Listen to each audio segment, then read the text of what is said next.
Hello, Steven. What are we doing this afternoon? Today we have something really fun in store for you today. Today we're going to do chocolate dipped bananas, frozen bananas.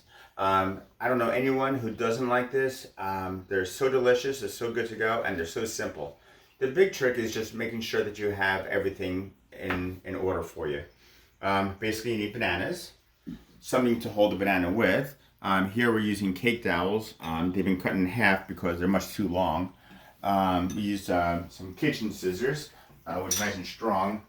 Just give them a little cut and then around, and you can just snap them very easily. I'll do one for you just to out of curiosity. So here we have the kitchen dowel. Very, very light balsa wood or whatever kind of wood this is, I'm not sure.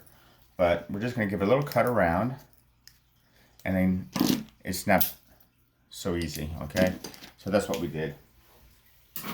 Now, if you come over here and take a look at this chocolate, we took the advantage of melting this a little bit ahead of time. It only takes a few minutes, but to make this video go quicker, this is a double boiler, very simple soup pot with a bowl that fits comfortably in there, and you just have a little bit of water in there. That little bit of water in there is going to just give you a little bit of steam and prevents the chocolate from burning. Chef Steve, what kind of chocolate are you using? Today, we just used a very simple chocolate chip. In order to make it smoother, we put a dash of milk in there, not very much at all, just to help smooth it out. So once your chocolate is starting to melt, you'll take a look and you'll put the milk in there. All that does the milk is lighten it up, so it's not such a heavy coating. So we're gonna go ahead and do that. Well, I'm gonna show you how to get this on the stick. It's very simple. It's just a banana. We're gonna peel it the way you peel a banana. Nothing too fancy. Ripe bananas are good. Green bananas might not be as sweet. And you can be fancy and use a knife, but if you're careful, you can just break them in half. A whole banana is too big. And then you just take that and then just kind of hold the banana together and get it on the stick. Now, here's the most complicated and difficult part of the whole process. Take the banana, come to the fridge, and freeze them. These have been freezing overnight, so we know they're nice and cold. So we're going to go ahead and take those and do something with them. Those will be frozen later. This has already been frozen, and we're going to go ahead and do that. Now, this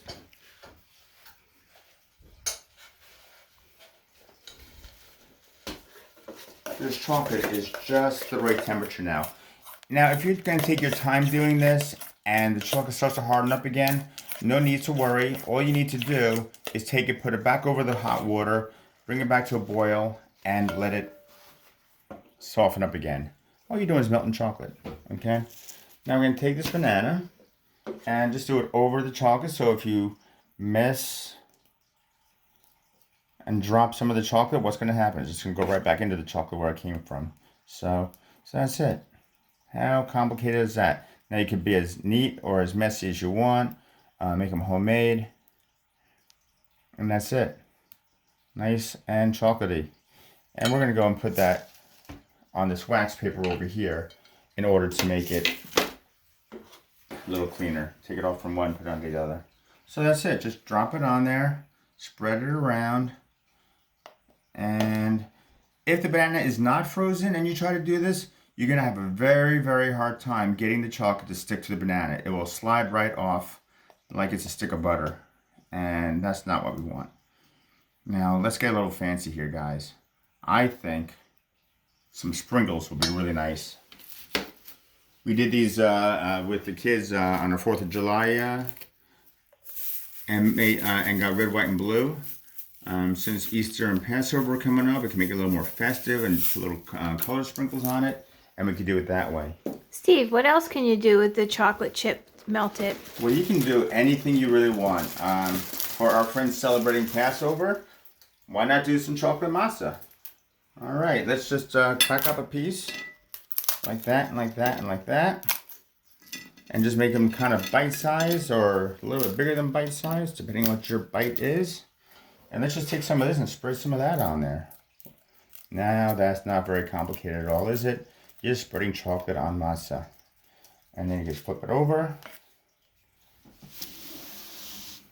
get some on the other side because what's better than chocolate on both sides? I don't know. What do you guys think? Easy to do? I think that's pretty simple. Hey Lisa, what do you think about chocolate banana? I can't wait for dessert. Mm.